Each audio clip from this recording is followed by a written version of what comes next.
दोस्तों नमस्कार। हम तेजा ट्यूटोरियल्स का टेस्ट सीरीज सॉल्व कर रहे हैं। आज के इस वीडियो में हम पंचायती राज, नगरीय निकाय और छत्तीसगढ़ प्रशासन संबंधित एमसीक्यू देखेंगे। चलिए स्टार्ट करते हैं। छत्तीसगढ़ पंचायती राज अधिनियम 1993 के किस अध्याय में अनुसूचित क्षेत्रों में पंचायतों हेतु विशिष्ट उपबंध का प्रावधान है? Chapter 14A। ठीक है, अनुसूचित क्षेत्रों में पंचायतों हेतु विशिष्ट उपबंध का प्रावधान है। ये बहुत ही इंपॉर्टेंट है दोस्तों, क्योंकि अनुसूचित क्षेत्र के लिए बोल रहे हैं। ठीक है, और एसीएफ में इससे रिलेटेड क्वेश्चन आ चुका है, तो हम एक बार इसे देख लेते हैं। देखिए, पंचायती राज अधिनियम के अध्याय 14A में अनुसूचित क्षेत्रों में पंचायतों के लिए विशिष्ट उपबंध प्रावधान किया गया है, special provision for panchayat in schedule areas. ठीक, तो अनुच्छेद या धारा कह लीजिए 129A में डेफिनेशन दी गई है ग्राम सभा और विलेज की। 129B में ग्राम और ग्राम सभा गठन का प्रावधान है। 129C यही एसीएफ में आया था, ग्राम सभा की शक्तियां और कृत्य, power and function of gram panchayat, ये 129C में है। ठीक, 129D में फंक्शन ऑफ ग्राम पंचायत। ठीक है, देखिए 129C क्या है?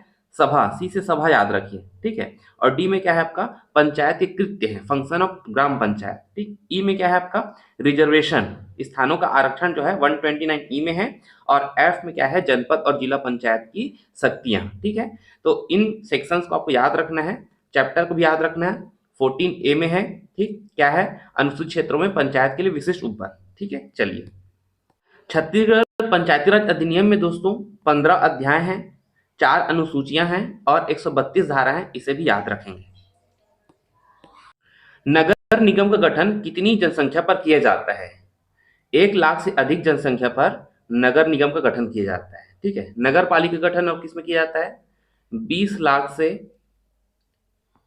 1 लाख जनसंख्या पर नगर पालिका रहती है। ठीक है, और 5,000 से 20,000 की जनसंख्या पर क्या होता है?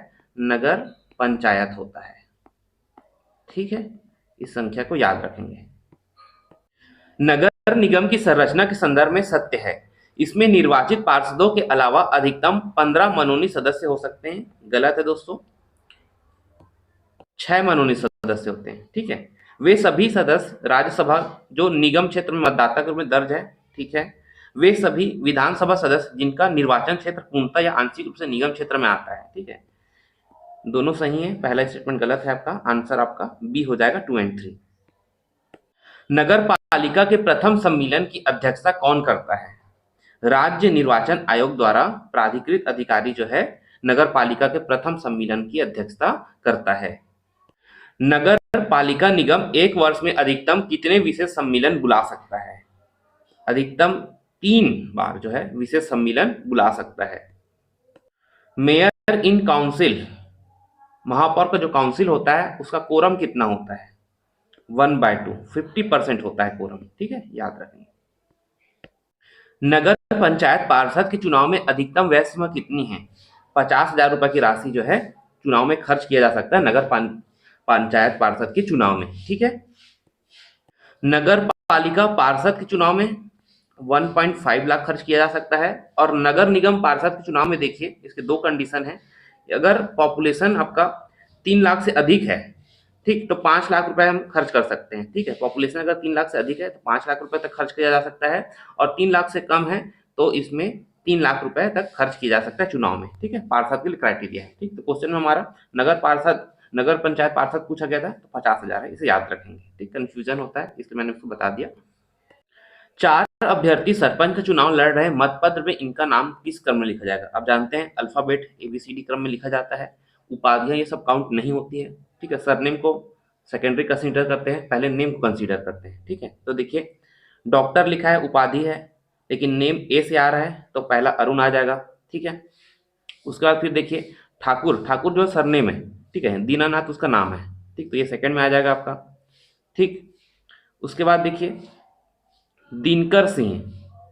ठीक है, ये 3rd नंबर में आ जाएगा, और 4th नंबर में आपका प्रभाकर आ जाएगा। ठीक, ये आपका सी ऑप्शन जो है आंसर हो जाएगा। सत्य कथन है, सरपंच एवं उप सरपंच दोनों के विरुद्ध अविश्वास प्रस्ताव लाया जा सकता है। सही है। अविश्वास प्रस्ताव की सूचना प्राप्ति के 15 दिनों के भीतर जो है विहित अधिकारी बैठक बुलाता है। ठीक है। सरपंच हेतु अविश्वास प्रस्ताव की बैठक की अध्यक्षता डिप्टी कलेक्टर से नीचे स्तर का अधिकारी नहीं कर सकता। ये गलत है दोस्तों। नायब तहसीलदार जो रहता है या उसके समकक्ष अधिकारी रहता है वो इसकी अध्यक्षता करता है। ठीक। अविश्वास प्रस्ताव पारित होने के 7 दिन के भीतर जो है सरपंच कलेक्टर समक्ष अपील कर सकता है। ये भी आपका सही स्टेटमेंट है। ठीक। तो इसमें क्या पूछा गया है, सत्य कथन पूछा गया है और कितने सही हैं ये पूछा गया है। ठीक। तो हमारे 3 स्टेटमेंट जो है सही हैं। ये तो गलत हो गया, तो टोटल 3 स्टेटमेंट सही हैं। ठीक है। तो सी आपका आंसर हो जाएगा। जिला पंचायत अध्यक्ष अपना त्यागपत्र किसे देगा? कलेक्टर को देता है। ग्राम पंचायत का प्रथम सम्मेलन कब बुलाया जाता है? देखिए चुनाव तो हो गया, तो नाम प्रकाशित होने के 30 दिन के भीतर जो है उन्हें सम्मेलन बुलाना आवश्यक होता है। सुमेलित कीजिए ग्राम पंचायत समिति और विषय। देखिए निर्माण एवं विकास समिति, निर्माण और विकास समिति किस में आ जाएगा? आपका लोक स्वास्थ्य अभियांत्रिकी में आ जाएगा। ठीक है। शिक्षा स्वास्थ्य तथा समाज कल्याण समिति प्रौढ़ शिक्षा पे आ जाएगा। कृषि राजस्व तथा वन समिति 20 सूत्री कार्यक्रम। ग्राम पंचायत क्षेत्र में निर्माण अनुमोदन सामान्य प्रशासन समिति। तो हमारा डी ऑप्शन जो है सही हो जाएगा। जिला पंचायत सामान्य प्रशासन समिति के विषय हैं एकीकृत ग्रामीण विकास। ठीक है। दुर्भिक्ष और भूकंप तो आपका शिक्षा समिति में आता है।